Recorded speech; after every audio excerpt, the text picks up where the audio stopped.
Hey guys, Tennessee Yankee, welcome back to the channel. Hey, today we're going to do a coolant change on the 445. I just did some investigation for you because I think last time I did this a long time ago, I might have only done it halfway, just like drained the radiator itself, but not the engine block. So I'm going to do the complete flush and change today, and we'll get after it.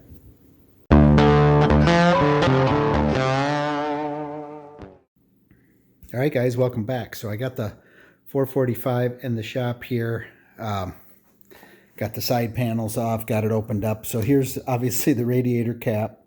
And one of the first things it's going to want us to do is to drain the petcock here on the radiator itself. So that's fairly simple. Just twist this to get it draining. And then before we do that, we'll want to open the cap. My tractor's cold, so no issue with it being too hot. You never want to open that, obviously, when it's hot. But I've been, like I said in the intro for a second, I've been doing a little investigation because it's really been throwing me off trying to follow the manual and find where exactly the engine block drains are. Because after you drain this petcock, you're supposed to drain the engine block of any coolant, and of course the pictures in the manual absolutely stink. So, and what threw me off too is I noticed some different bolt sizes in here. So I just got done kind of investigating. I just cracked them open just to see if they were the right drain bolts, and sure enough they were. And on each side I had a little bit of coolant coming out, so I closed those up just so we could get ready with my drain pan and whatnot. And but let me show you where that is. So on the left side here is the oil dipstick, and then when you follow that down, okay, so on this side at the bottom of the dipstick, you can see there's a little hole in the dipstick frame there, and you see this bolt. This is the drain bolt on the left side of the engine right here. So that is a 13 millimeter. And the reason I was questioning if this was the drain bolt is because on the other side, that is a 12 millimeter. So I was like, why would it be different on each side? But anyway, so over here, we'll drain that one. You can see this is where I started to investigate it a little bit. It's still not quite closed tight, so it is dripping out coolant. And then let me show you where it's at on the other side. So then over here, this one's easier to get to, but just right above, on the right side, just right above the oil filter is this drain plug here that is a 12 millimeter, and that's the drain plug on this side. So let's go ahead and start draining these, and then we'll get on with this coolant flush and change. So let's go ahead and open up this cap. And as you can see, I still have coolant to the top, which is good. And just the initial look at the overflow tank, what the manual says is after it gets to temperature, you basically should be between here and here with the coolant. But when it's cooled down completely, you're supposed to be just above this mark. Looks like I'm just right here, so I'm just a little bit below that. So it's probably just a little low to begin with, but again, I got full coolant in my radiator, which is what I'm most concerned with. Last time I did this, I think, well, I know, let me tell you.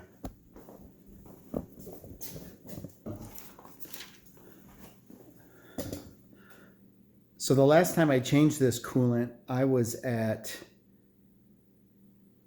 981 hours. Right now I'm at 1108, so I only have 127 hours on the coolant, but I did it 8 years ago. So I'm like, hey, it's probably due to go ahead and change out this coolant. The manual calls to do the radiator every 500 hours or 2 years. So I'm about a quarter of the way there on hours, but I'm certainly about 4 years, or 4 times the length past due on the years, which I think is crazy anyway, but we're going to go ahead and do it. I don't have any real good size containers to drain the petcock there. Ideally like an ice cream bucket or something would work good. So I'm going to go ahead. You might have seen in some of my other videos, like I did on my Kubota, sometimes I resort to an old cooler or something that's kind of small. Does the trick and washes right out when we're done anyway. So let's see how much of a mess we're going to make here with this.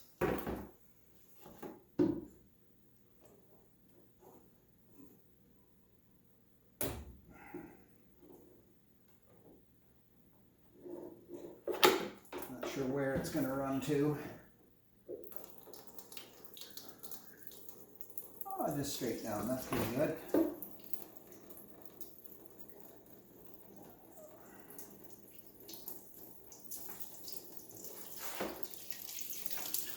Actually, better off just leaving it a little bit screwed in there. That way it flows down instead of shooting way out.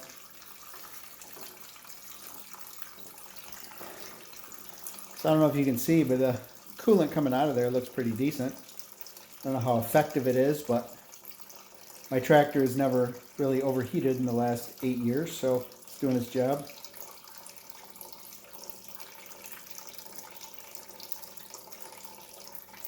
So we'll call this step 1, draining the petcock there.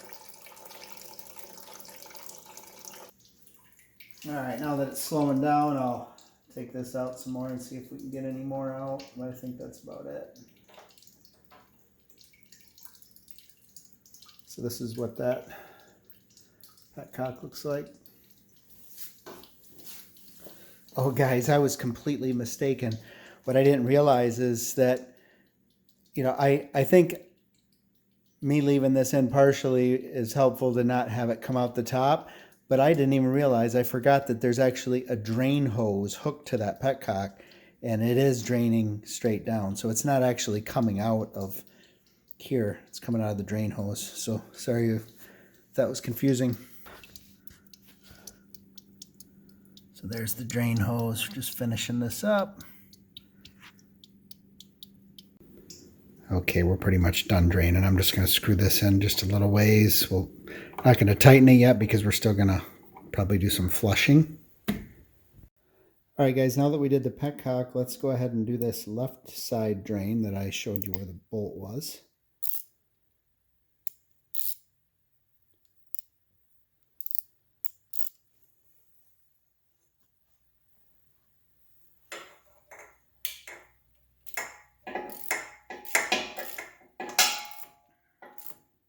Again, this is 13 millimeter on this size, which is what threw me off.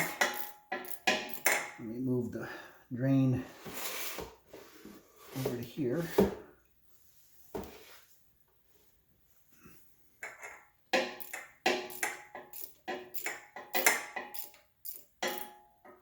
if I can get that out by hand now.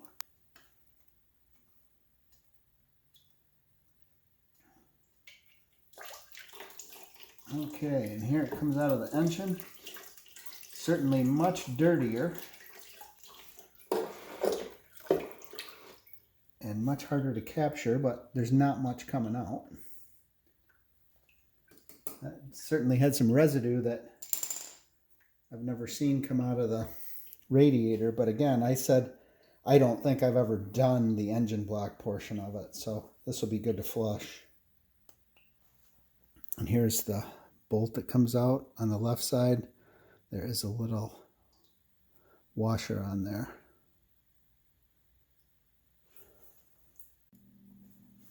All right, I think I'm just going to use this paint pan, try to catch some of that one. So again, here we are on the right side. Here's one of the main coolant lines. Here's the coil, and we're just right behind that. Here's the bolt that takes the 12 millimeter.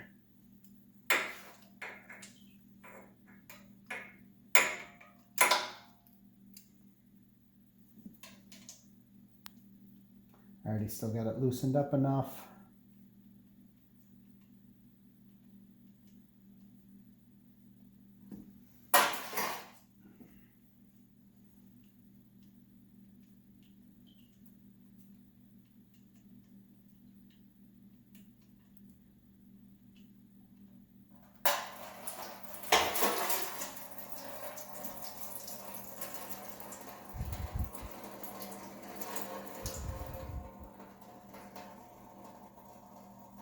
And this side actually looks quite a bit cleaner.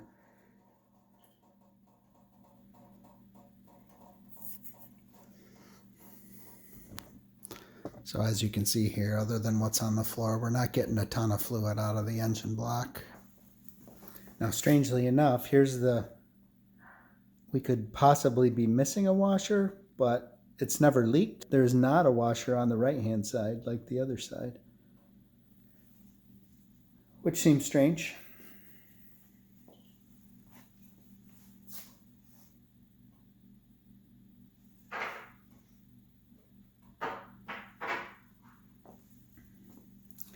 I guess if you guys know that that's a problem, like I said, it's never leaked for me, but if you guys know that it's supposed to have one, maybe put that information in the comments for somebody else.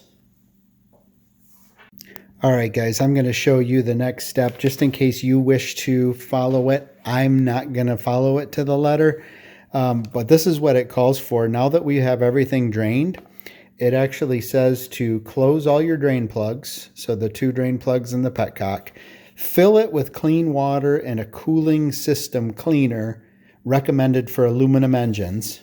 Then you're supposed to start the engine and run it until it reaches operating temperature, and then drain it immediately. So I'm not going to do all that. What I am going to do is I'm just going to flush some water through it, let that come out, and then go ahead and proceed to doing a refill. So guys, for the Yankee version of the flush, what I'm going to do, I got a 2-liter bottle filled up. I'll probably fill it up once or twice. I'm going to wheel this outside and just let some of the excess water run out on my cement because it's going to make a mess. I got all the drain plugs open, so I don't want to do that in my shop. So here you can see that's that stuff that came out when we were draining the engine block on the left-hand side. There was some sediment in there. And let me show you a tip. I'm sure you guys all know this, but maybe some new people are watching. If you want to freewheel this tractor, which I haven't done forever, but I need to right now to get it out of the shop, there's this little lever down here on the right-hand side. So this disengages the transmission when you push it up. So now I'll be able to freewheel it. And then just to engage it, you just push it back down again.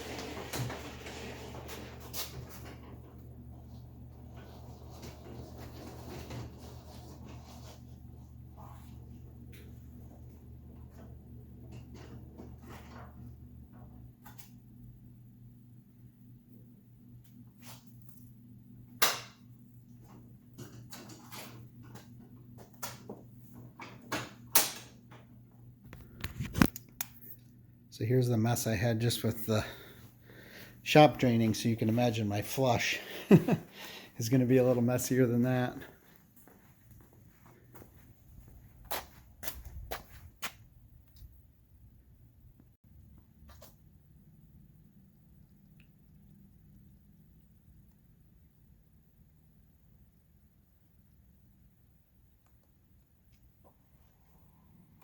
I had screwed the petcock all the way back in, I guess, so let me open that back up again.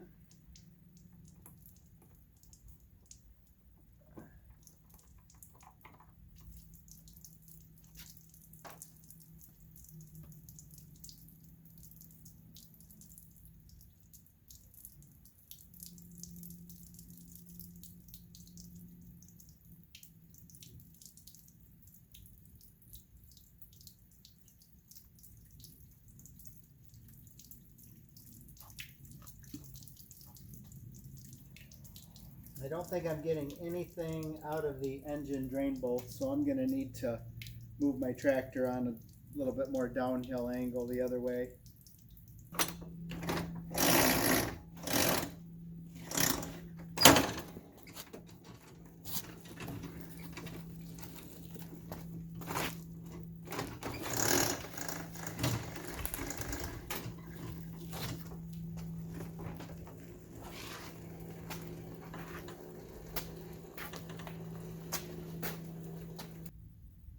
Okay, we're repositioned downhill. Let me grab another water bottle.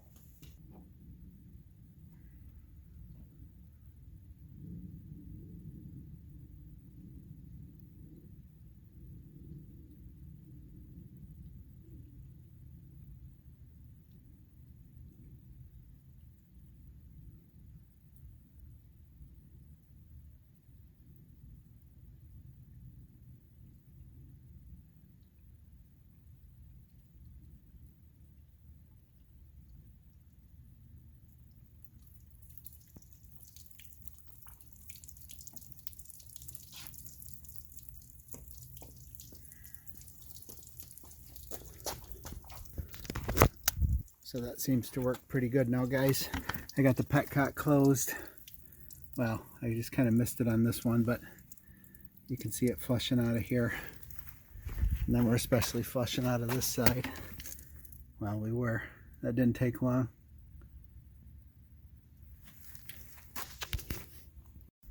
All right, I'm going to do a third bottle here with the petcock closed. I'm just going to stick this guy in here like this, let it go, and let you guys see what's happening down here. So that's out of the left side. This is out of the right side.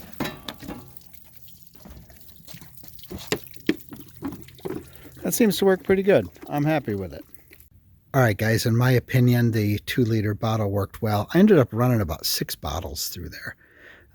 And at various times I had the petcock closed, and then sometimes I would put my finger over one of the engine blocks just to allow more water to come out one side than the other. So at the end of the 6, now I have all 3 drain plugs back out again, and the water was running very clear and nice. So now I just have it at this angle here, make sure we get everything out. And the next step is we're going to take off this recovery tank.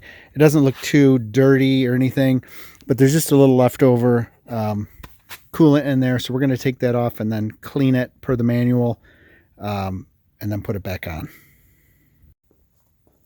So to get this off, guys, there's just a Phillips screw down here we need to remove.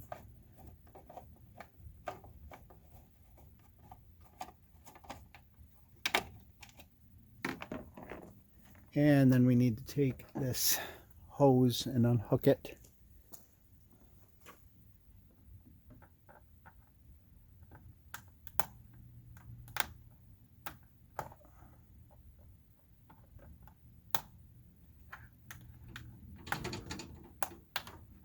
Okay.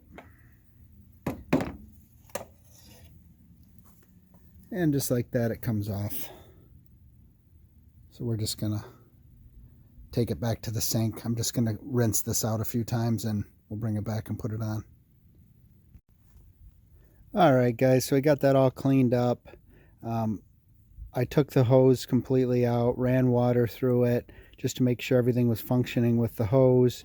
So you can see here the hose that hooks into the radiator just kind of sits in the tank here. And then if you were to have an overfill issue, there's also this extra drain here that drains out the excess. So just ran water through everything, making sure everything was flowing, and we'll put her back on. I want to make sure there's no kinks in here that can keep that from flowing.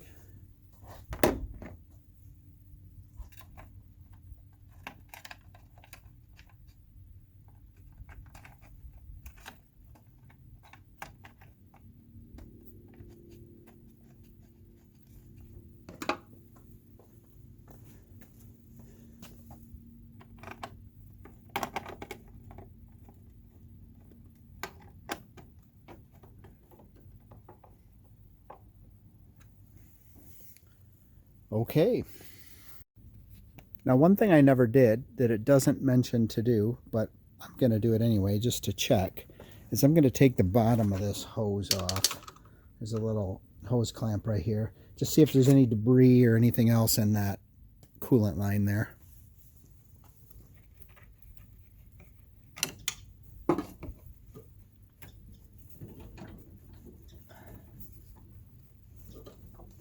little tight yet.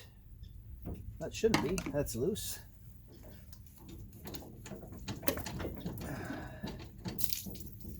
So that was probably a good idea. I got a little bit more of the excess water out of there that was stuck in the hose.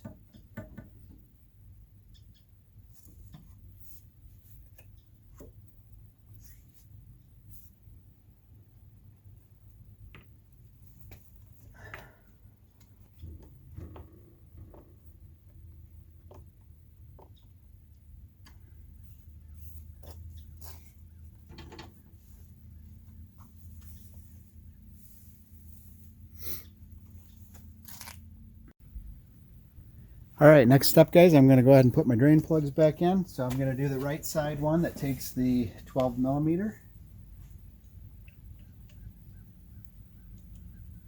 Oh, guys, check this out. Something smart to check for. Remember earlier in the video, and you guys might have, the early commenters might have already commented, but I said this side didn't have a washer. I wonder why, and if it's supposed to. It was still stuck to the engine block. So praise the Lord, we found it. There it is.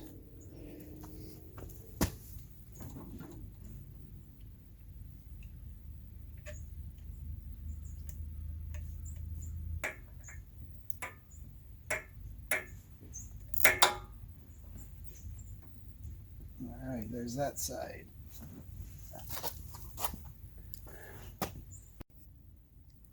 Okay, and the left side with the 13 millimeter drain bolt. This was the trickier one to see. Sure is much nicer out here in the daylight.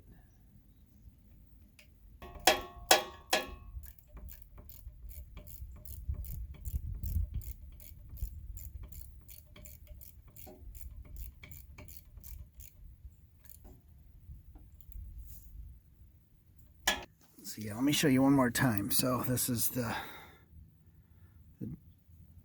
dipstick, and then that bolt is right in this little window right here. But you can you see it from here? I guess you can see the bolt head right there by my finger. All right, and let's put the petcock back in.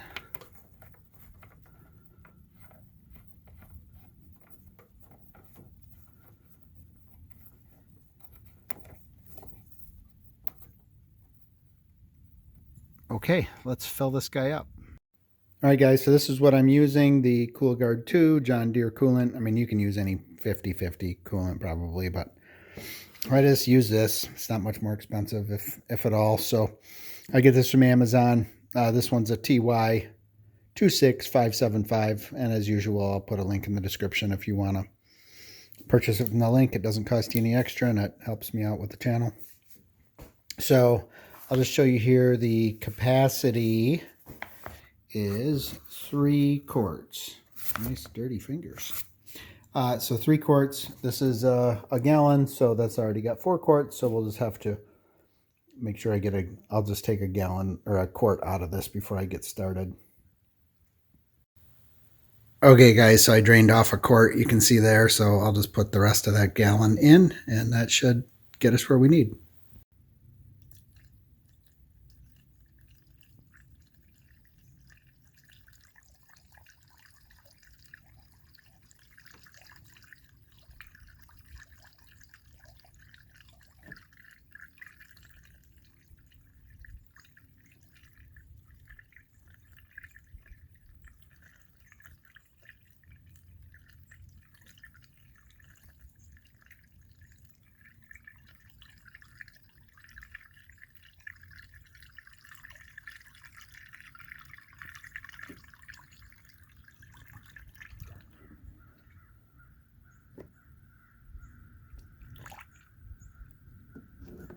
Okay, there's our 3 quarts.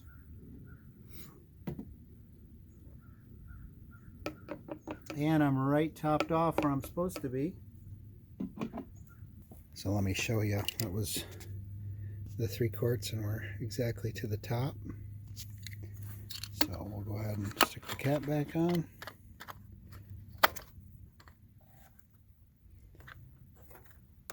All right.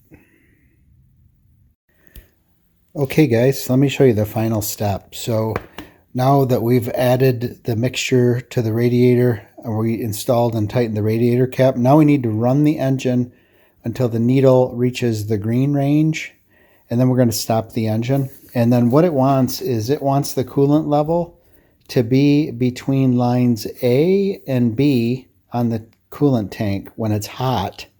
And then when it cools, it's supposed to be above line C. And if it's not, it says we'll remove the cap and add a little coolant as necessary.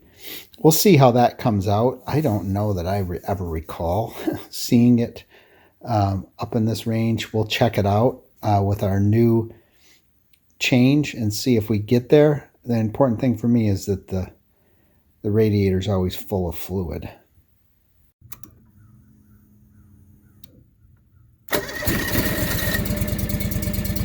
So you can see right now, obviously it wants to wait till we're in that green range to check that overflow tank.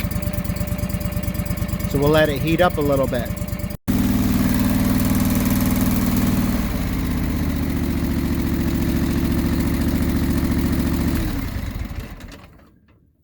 All right, guys, you can see that I was well into the green range. And just like I had mentioned before, so now you can see that I probably ran for about 10 minutes just to give it a little extra time.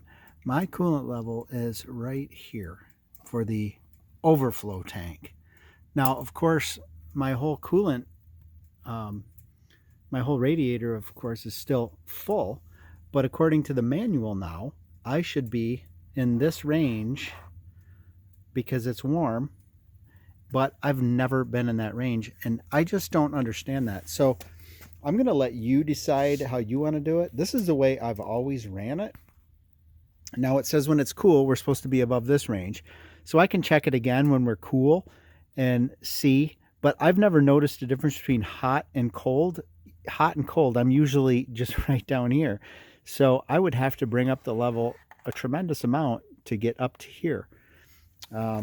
So I'm kind of interested in your opinion. If you're not watching this as a how-to, but more as a, hey, you're the expert in the field on this, I'm just kind of curious because I don't really plan to add more. So I've had this tractor since 2013. So been running it for 10 years now and been running it the same way.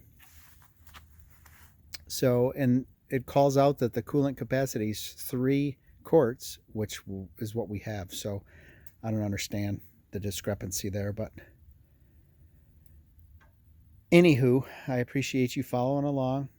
If this was helpful to you, I hope you'll consider liking the video, sharing, or subscribing, and we'll see you on the next one. Thanks for watching. Hey guys, Tennessee Yankee. Thanks for watching. If you found this content helpful, go ahead and hit that subscribe button on your right. I have other content linked for you on the left side. Otherwise, we'll see you next time. Thanks again for watching.